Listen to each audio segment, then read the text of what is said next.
Bien, gloria a Dios. Gloria a Dios. Pues hay otra cosa. Es que la primera vez os he cogido durmiendo. Hay que despertar. Bien, pues como digo, bienvenidos a todos. También un saludo para aquellos que nos siguen a través de las redes sociales. Y hoy quiero tocar un tema relacionado con las fechas en que estamos viviendo. El mundo hoy celebra en estas fechas el nacimiento de Cristo, pero lo celebra a su manera, sin nada espiritual. Nosotros sabemos que no se sabe cierto la fecha en que nació. Lo que sí estamos seguros que no nació en esta fecha, que nació por primavera o por otoño, donde todavía no hacía frío, porque dice que los pastores estaban cuidando las ovejas en el desierto. Y en estas fechas hace mucho frío y las ovejas están en el redil, porque no pueden salir por el frío que hace. O sea que se demuestra que Jesucristo no nació en esta fecha. Pero bueno, lo importante es que nació. Y lo importante es que Dios se hizo hombre, bajó a nuestro nivel, al nivel del ser humano, para mostrarnos el camino de la salvación. El mundo estaba perdido, la humanidad estaba perdida, nosotros estábamos perdidos. Pero Dios tomó la decisión de salvarnos. Y entonces el título es Un niño ha nacido. Y por eso quiero hablaros de la verdadera Navidad. En Isaías capítulo 9, versículo 6, en el cual vamos a basar quizá toda la meditación y que no me dé tiempo a terminar con este versículo solo. Dice así: porque un niño nos es nacido, hijo nos es dado. Cuando hablamos de Navidad, los cristianos no estamos hablando de una fecha comercial, como lo hace el mundo. Ahora todos son gastos, compras, regalos, ni tampoco una tradición cultural vacía de contenido espiritual. La Navidad no comienza en Belén. La Navidad comienza en el corazón eterno de Dios, cuando Él decide intervenir para salvar a la humanidad, para rescatar al hombre, al ser humano caído. Y fue cuando Él decidió salvar a la humanidad. Ahí donde empieza la verdadera Navidad. Isaías profetizó esto más de 700 años antes del nacimiento de Cristo, en un tiempo de oscuridad, de crisis, de decadencia espiritual, que es un calco de la actualidad, ¿verdad? Estamos viviendo oscuridad, engaño, mentiras, crisis de todo tipo, guerras, decadencia espiritual. Cada vez se mira menos lo espiritual, vamos a lo material. Entonces Isaías profetizó, repito, más de 700 años antes del nacimiento de Cristo. Y lo dijo en las siguientes palabras. En primer lugar dijo: un niño es nacido. ¿Qué significa esto? Un niño. Esto habla de la humanidad de Cristo. La Navidad nos recuerda que Dios se hizo hombre para poder relacionarse con nosotros. Y nació en un pesebre para que ninguna persona, por inferior que se piense o que se cree, o por el estándar social que tenga, no puede tener acceso a Él. Cualquier persona puede tener acceso a Él, por eso nació en un pesebre. No vino como un rey terrenal, no vino con un ejército, sino como un niño indefenso. Esto nos confronta con una verdad muy profunda. Dios nos salva desde la distancia. Dios se involucra en nuestra salvación. Es el que toma la decisión de buscar un plan de salvación para la humanidad.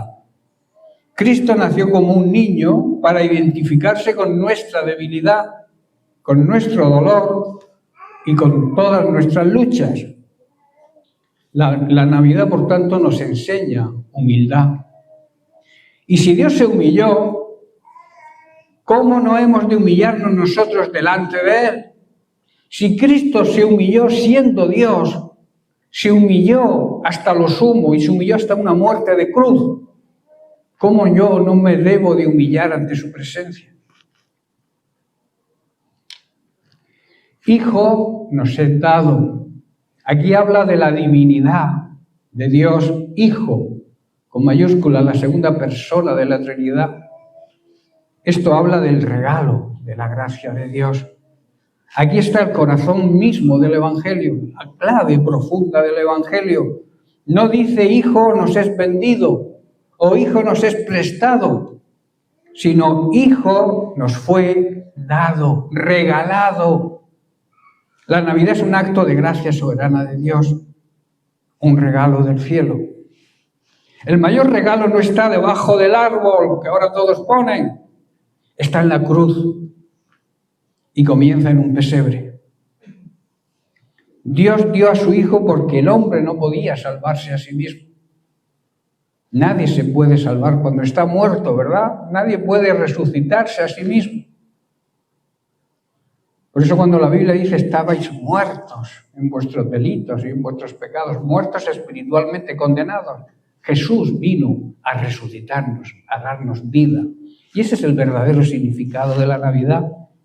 Dios dio a su Hijo porque el hombre, repito, no podía salvarse a sí mismo. Por eso celebrar la Navidad sin entender es quedarse solo con la envoltura del regalo y rechazar el contenido.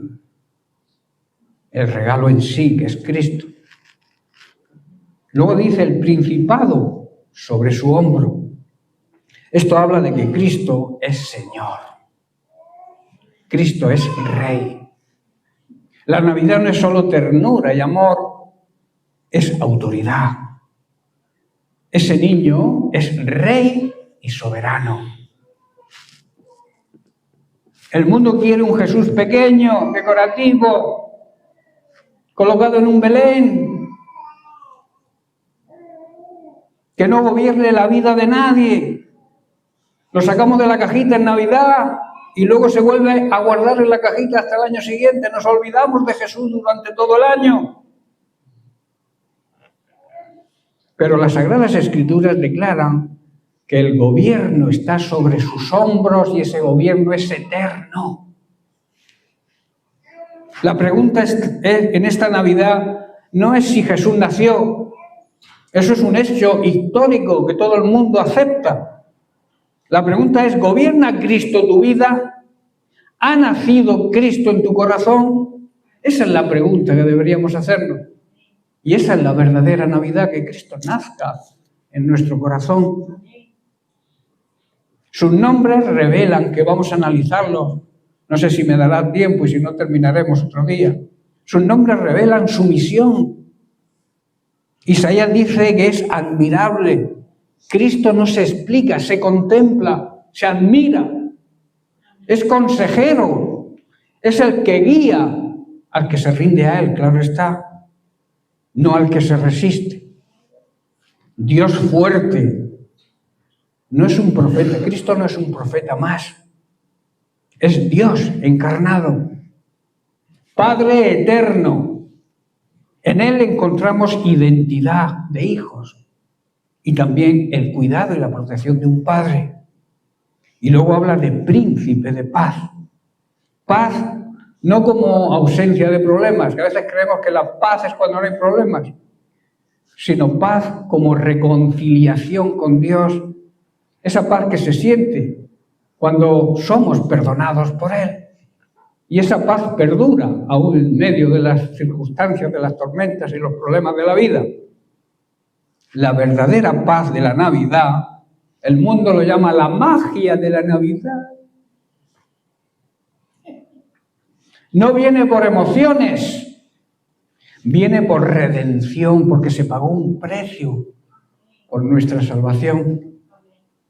La Navidad no es una fecha en el calendario más. Es una decisión del corazón de que Cristo nazca en nuestro corazón. Es permitir que ese niño que nació en Belén nazca en nosotros por fe. La Navidad no debe ser una celebración externa, sino una redención interna. Que podamos decir con convicción, Señor, no solo recordamos tu nacimiento, que no es malo recordarlo, sino que reconocemos tu señorío. Cuando Cristo reina en el corazón, entonces sí, la Navidad es verdadera. Vamos a analizar ahora uno por uno los nombres atribuidos a Jesús. Admirable y consejero. Esto es una realidad y una verdad eterna para quienes desean encontrar descanso cuando se deben de tomar decisiones. En Isaías 9:6 también dice, y se llamará su nombre, admirable consejero. Aquí vemos una necesidad humana, que es salir de la oscuridad y de la confusión, y para eso necesitamos consejo divino. Desde el principio de la historia humana, el hombre ha vivido con una profunda necesidad de orientación. Por eso se nos llaman ovejas, ¿verdad? Porque las ovejas se pierden, ¿no? Las sacan 20 metros del redil y no saben volver. Por eso la Biblia nos enseña y nos llama ovejas. Y necesitan un pastor, porque si no se extravían, se pierden. Por eso desde el principio, repito, de la humanidad, el hombre ha vivido con una profunda necesidad de orientación, pero no solamente orientación moral y ética, sino dirección espiritual. Que sea el Espíritu Santo quien nos guíe. Las Escrituras nos muestran que cuando el ser humano se aparta de Dios, no pierde la capacidad de pensar, él sigue pensando, pero sí pierde la claridad para distinguir correctamente lo bueno de lo malo. ¿Estáis comprendiendo? Vivimos rodeados de voces, consejos bien intencionados quizás, filosofías que nos atraen, atractivas, promesas rápidas, soluciones humanas para problemas eternos. Eso es imposible. El profeta Isaías anuncia una esperanza distinta. No es un sistema, no es una ideología, sino una persona. El Espíritu Santo, Cristo, es una persona. El texto no dice que Él da consejos admirables, ¿verdad? No dice eso, aunque realmente lo hace, sino que Él mismo es el consejero. Su consejo no es externo a un ser, brota de su naturaleza que es santa, sabia y eterna. Admirable es algo que trasciende la razón humana. La palabra admirable no se refiere simplemente a algo bonito o sorprendente. En el contexto bíblico apunta a lo inexplicable, a lo que provoca asombro reverente. Es el mismo término que se usa para describir las obras de Dios que ningún hombre puede producir ni siquiera imitar. Cristo es admirable porque su sabiduría no se aprende. Es inherente, o sea, está en su esencia. Él es el top de la sabiduría. Él no puede saber más, lo sabe todo. Nosotros sí, porque nuestra sabiduría es limitada. Por eso necesitamos la sabiduría divina para afrontar nuestras necesidades. Su conocimiento, repito, no necesita crecer, porque es perfecto. Su consejo no se equivoca, jamás se equivoca. Es infalible, es eterno. Cuando Jesús hablaba, dice que los hombres se maravillaban. No eran palabras vacías, no eran palabras vanas, no eran manipulación emocional tampoco. Era la verdad viva y real. Sus palabras confrontaban, sanaban, corregían, restauraban. No era nada vano, ¿verdad? Y aún hoy, cuando la palabra es abierta con reverencia, no abrirla por abrirla y leer un versículo deprisa y corriendo, sino abrirla con expectativa de que Dios nos hable de una manera reverente. El corazón que es sincero va a reconocer que nadie habla como Jesús a través de su palabra. Nadie habla como Él. Un consejero cercano, presente y accesible. Todos tenemos acceso a Él. En la antigüedad, un consejero era alguien cercano al rey, vivía en la casa del rey, alguien de confianza, alguien que conocía los asuntos profundos del reino. Llamar a Cristo consejero no lo coloca lejos, sino todo lo contrario, cerca de nosotros. Él no aconseja desde lejos, Él quiere intimidad con nosotros. No observa, no nos mira sin involucrarse en nuestra vida con el fin y el propósito de ayudarnos. No dictamina leyes sin comprender nuestra necesidad. La carta a los hebreos nos recuerda que tenemos un sumo sacerdote que puede comprender nuestras debilidades. Él las entiende. Cristo conoce la carga de una decisión que tengamos que tomar difícil. El peso de la obediencia que a veces nos cuesta obedecer, ese peso Él lo comprende, Él lo conoce. También el dolor de una pérdida, la tendencia al desaliento, Él lo comprende todo. Por eso es nuestro consejero. Y no es un consejo frío ni teórico. Es un consejo que nace del amor verdadero, del amor ágape, del amor que no tiene explicación, el amor que ama incluso a sus enemigos, que eso es difícil de entender por la mente humana, pero ese es el verdadero amor. El consejo que confronta a veces, que nos enfrenta a la realidad, no que nos complace. A veces sí nos complace, pero otras veces quizás no esté de acuerdo a nuestros planes y a nuestros proyectos ese consejo. No nos gusta ese consejo, pero te digo algo, el consejo de Dios, aunque no te guste, es el que debes seguir. Vivimos en una sociedad con una cultura que busca consejos que confirmen lo que deseamos hacer. Pero el consejo de Cristo no siempre es cómodo. Muchas veces es una espada que divide el alma y el espíritu. El alma es nuestros pensamientos, nuestra manera de pensar, nuestra mente. A veces está en desacuerdo con el espíritu porque la palabra de Dios divide, corta. Él nos aconseja, en primer lugar, que tenemos que negarnos a uno mismo. Cuando el mundo dice, afírmate, tú eres famoso, tienes esto, tienes lo otro. Cuando Dios te dice, niégate a ti mismo. Perdonar cuando la carne clama venganza. Nuestra carne a veces, cuando nos han herido, clama venganza. Pero Él nos aconseja perdonar, aun cuando deseemos venganza. También significa y nos aconseja a esperar cuando todo nos urge. Tenemos urgencias, tenemos que esperar el tiempo del Señor. Callar cuando el orgullo quiere hablar. Es que tengo razón, yo no puedo callar. Pero Él nos aconseja, como consejero admirable, calla cuando el orgullo quiera hablar. Y obedece, aun cuando el camino parezca incierto. Aunque no entiendas por el camino que te está conduciendo el Señor, acéptalo. Porque te irá bien, irás a una meta, a la meta que Él te está marcando. Pero cada consejo del admirable consejero tiene un propósito redentor. ¿Cuál es? Formar a Cristo en nosotros.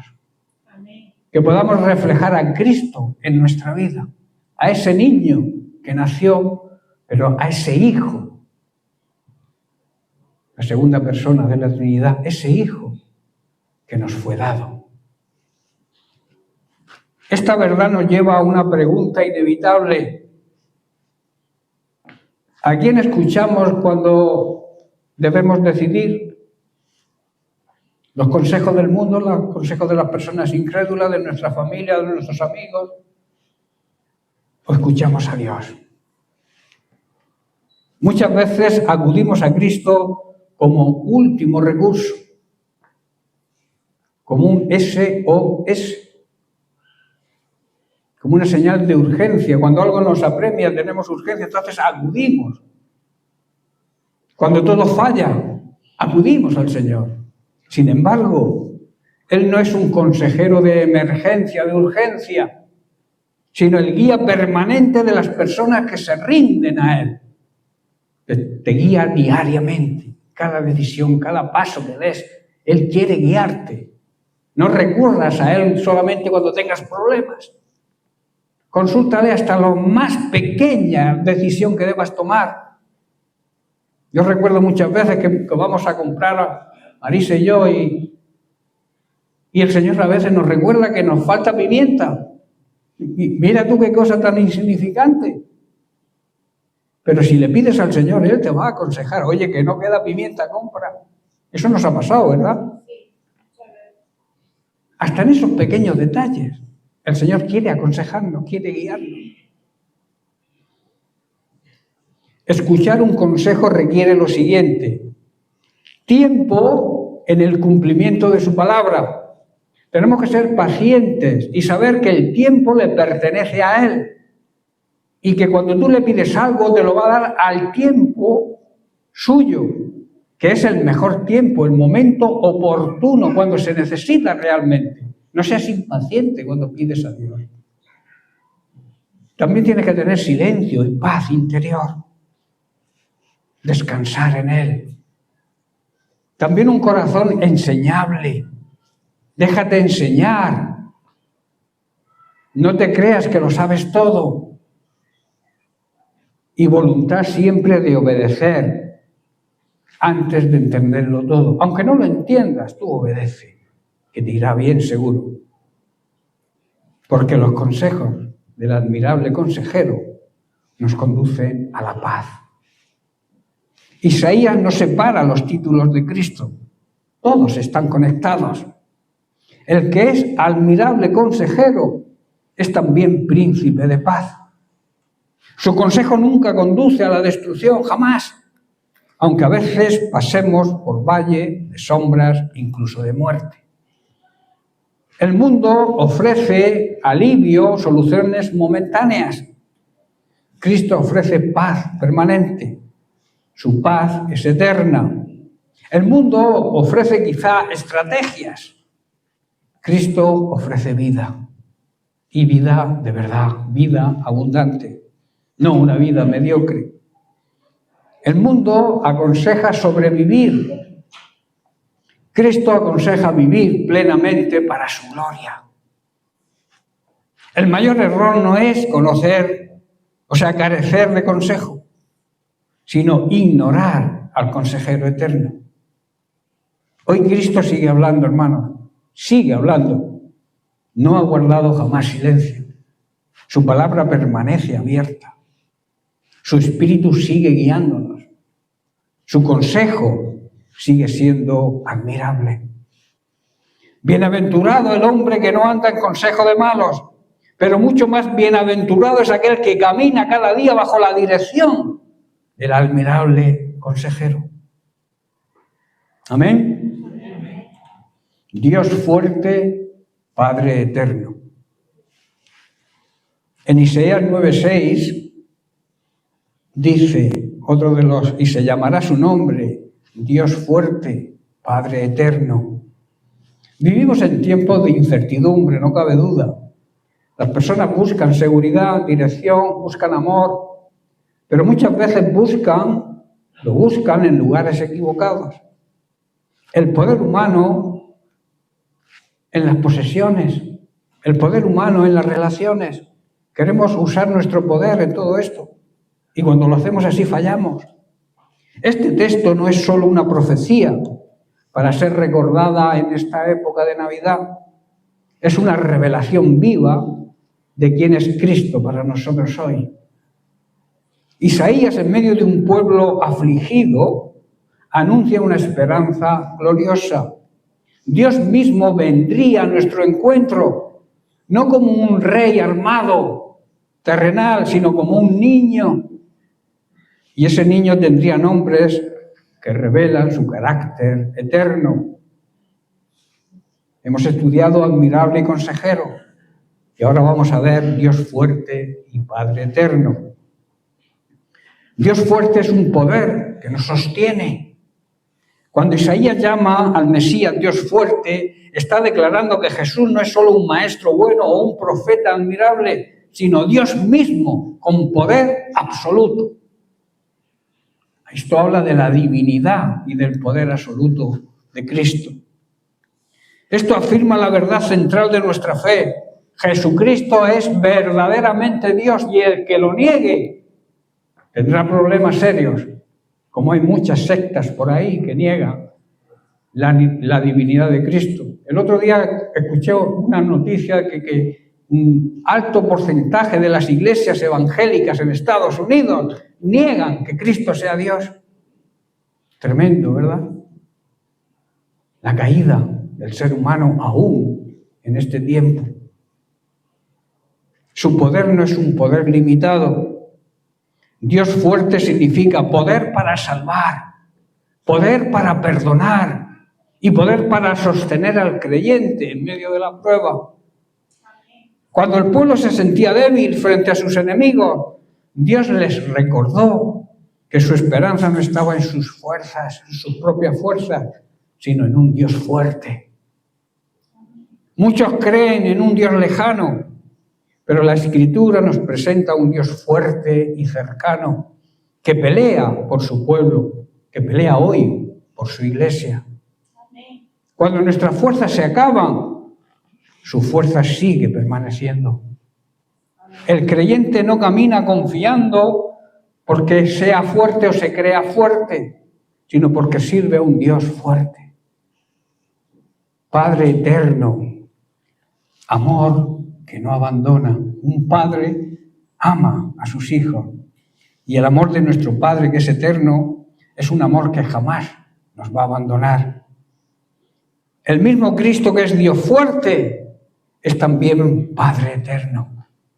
Aquí encontramos una verdad también muy profunda. El poder de Dios está unido a su ternura y a su amor paternal. Nuestra debilidad no va a anular jamás su poder. Muchas veces llegamos a Dios conscientes de nuestra fragilidad. Y ahí está la buena noticia. Dios no se avergüenza de nuestra debilidad, Él la comprende y tampoco nos abandona en medio de ella. Cuando ya no podemos más, Él sigue siendo fuerte. Cuando el creyente cae de rodillas, Dios levanta un brazo poderoso y lo pone en pie. Jamás nos abandona. Por eso Padre eterno significa amor constante, perseverante, amor sin límites, cuidado eterno y presencia que no se acaba con el tiempo. Los padres humanos fallamos, ¿verdad? Pero Dios es un Padre que no se cansa, no se distrae, no nos descuida. Él no es Padre solo por un momento, es Padre por siempre, por la eternidad. En un mundo de relaciones frágiles, Dios se revela como un Padre que permanece. No luchas solo, hermano, tú no luchas solo. Cristo está de tu lado. No cargues quizás pesos que no te corresponden. Jesús dijo, dejad vuestra carga sobre mí para poder yo cuidar de vosotros. No cargues con lo que no te corresponde. Descansa en un Dios que pelea por ti, que está de tu lado. Claro está, si tú estás del lado de Él. La fe no elimina las batallas, pero nos recuerda quién pelea en ellas con nosotros. Fuerza, pero con ternura. Qué hermoso es saber que el Dios que tiene todo el poder es el mismo Dios que nos llama hijos, ¿verdad? Él tiene poder para destruirnos con un chasquido de dedos, pero nos ama y nos llama hijos, aquellos que nos hemos rendido a Él. No estamos bajo un poder frío, sino bajo un amor fuerte. No estamos solos frente a la vida. sino acompañados por un Padre eterno. Padre eterno, por tanto, significa el amor que permanece, amor sin fecha de caducidad. Su amor no depende de nuestro rendimiento espiritual. Escuchad bien esto. Él no nos ama más cuando obedecemos, ni menos cuando fallamos. Él sigue amándonos aunque fallemos, de la misma manera. Pero ojo, esto no significa ni justifica el pecado. Pero nos da la seguridad que cuando nos arrepentimos podemos volvernos a Él. En este momento vemos que el poder y el amor de Dios actúan en perfecta armonía. Un Dios fuerte para defendernos y un Padre eterno para abrazarnos. Qué bueno, ¿verdad? ¿Cómo se combinan los nombres de Cristo? ¿Cómo se complementan? No estamos bajo un poder opresivo, sino bajo un amor poderoso. No estamos solos en la vida cristiana, estamos bien acompañados porque tenemos un Padre que es eterno y que nos ama con el amor verdadero. Esto debe cambiar nuestra manera de vivir la fe. Debemos orar con confianza. Cuando entendemos esto, entonces oramos con más confianza. Caminamos con esperanza. La esperanza es creer que las promesas de Dios se cumplen. Y afrontamos las pruebas sin temor que nos paralice. A veces el temor nos hace paralizarnos y no seguir adelante. Pero cuando entendemos que tenemos un Dios fuerte y un Padre eterno, cambiamos nuestra manera de ver las cosas. Afrontamos las pruebas sin temor. Estos nombres de Cristo nos confrontan y nos consuelan al mismo tiempo. Nos confronta primero porque nos recuerda que no debemos vivir como huérfanos espirituales, dependiendo solo de nuestras fuerzas. Y nos consuela porque nos asegura que Dios sigue siendo Dios, fuerte y fiel, aun cuando nosotros seamos infieles y débiles. Deberíamos preguntarnos como una aplicación práctica y preguntarnos delante de Dios, ¿en quién estoy apoyando mi seguridad? Pregúntatelo. ¿En quién estoy confiando realmente? ¿En mis fuerzas o en Dios que me da la fuerza? ¿Confío más en mis recursos o en un Dios fuerte y eterno?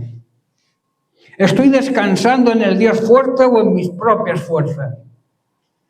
Y por último, ¿vivo como hijo de un Padre eterno o como alguien que vive solo? Son preguntas que deberíais memorizar, o deberíamos, yo también me incluyo. Debemos dejar de vivir como, repito, huérfanos espirituales. No tomar decisiones desde el temor o el miedo. Jamás tomes una decisión si tienes miedo. Debes confiar en el cuidado de nuestro Dios y Padre Celestial. Un hijo que camina seguro, camina de distinta manera. Tienes la seguridad de un Dios poderoso y de un Padre eterno que te ama. ¿Estás seguro? Pues si estás seguro, tu manera de vivir será distinta.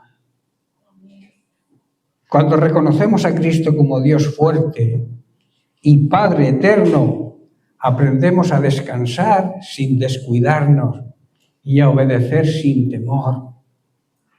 Jesucristo no es solo el Salvador del pasado, es el Dios fuerte que actúa hoy, el Padre eterno que camina con nosotros cada día.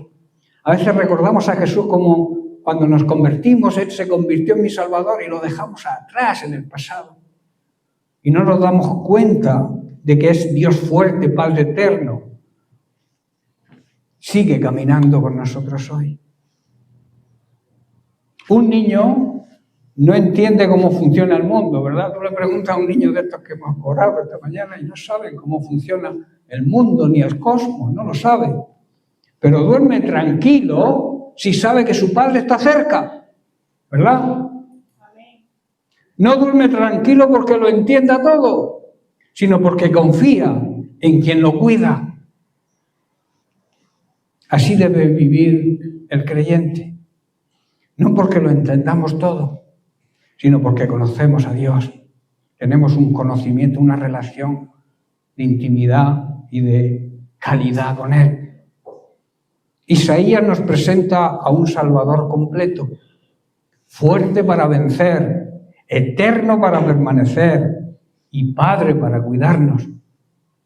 Jesucristo sigue siendo hoy Dios fuerte en nuestras batallas, Padre eterno en nuestras luchas diarias.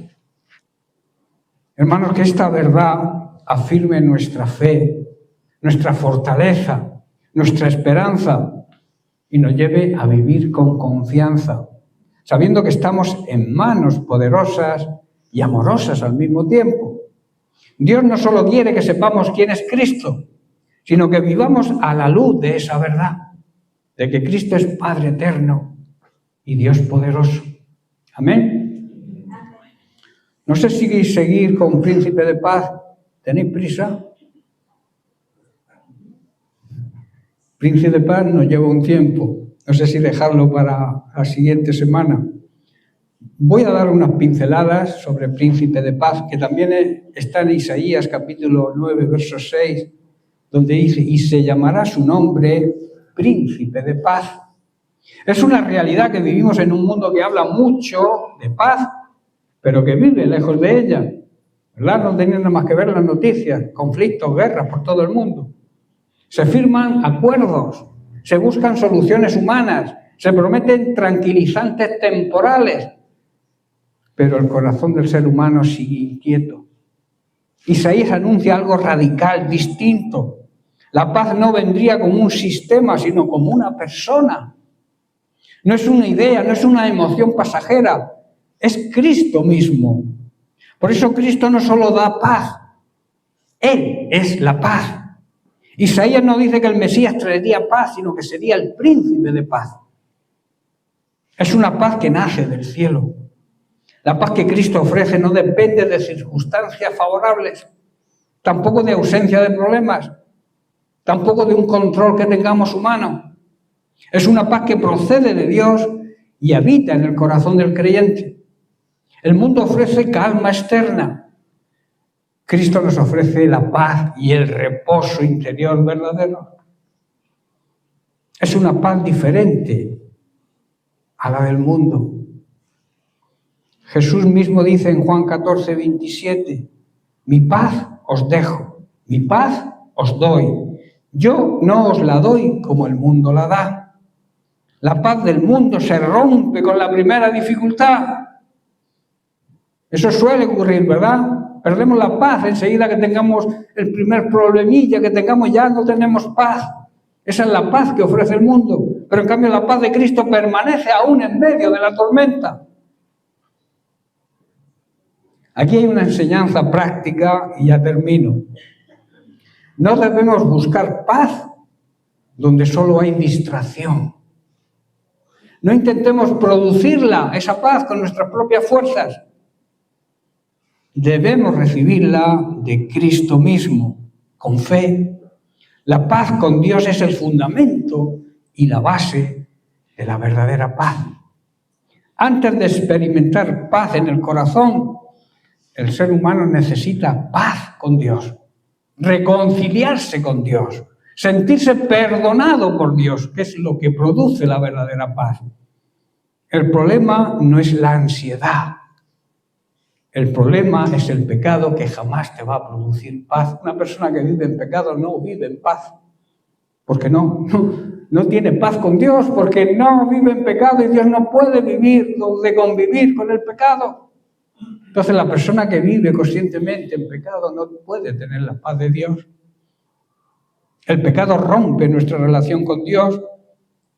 Mientras esa relación no sea restaurada, no hay verdadera paz.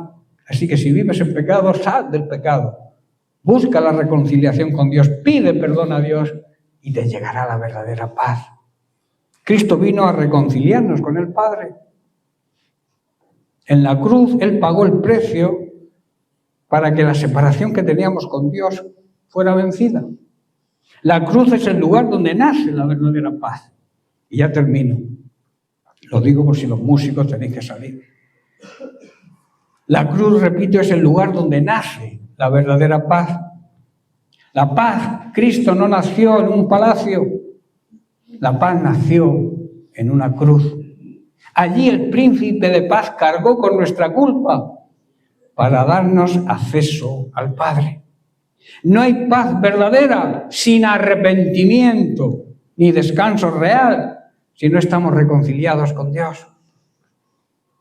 Por eso, como aplicación práctica, y lo dejamos aquí, debemos examinar nuestra relación con Dios, hacer un autoexamen y ver qué clase de relación tenemos con Dios.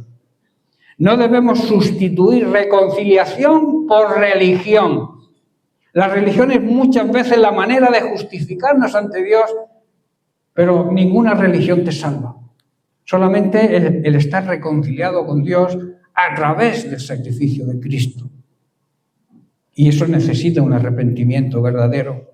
Arrepentirse, pedir perdón y alejarse del pecado. Por eso termino, la paz comienza cuando rendimos el corazón a Cristo. Amén. Bien, pues lo dejamos aquí, seguiremos la semana que viene. Dios les bendiga.